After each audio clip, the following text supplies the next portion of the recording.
Doktor, yuzim tez-tez tortishib, qovog'im uchayapti. Bu nimadan bo'lishi mumkin? Qovoq uchishi, yuzdagi muskullarda uchishi doimo asab kasalliklarining bir belgisi bo'ladi. Bu yerda asosan surunkali kasalliklar bo'lsa, yuzda frontit, gaymarit, atit, tishlarda, milklarda revmatizm kasalliklari bu asolati hisoblanadi.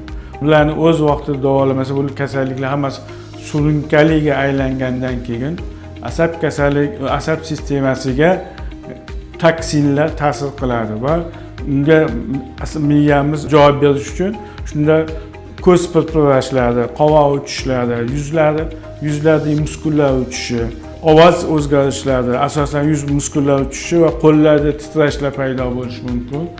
Agar shunday hozirgi paytda yozda cho'milish basseynlarda, sovuq suvda cho'milish ko'paygani uchun yoshlarda, o'rta yoshlarda juda ko'p uchrayapti.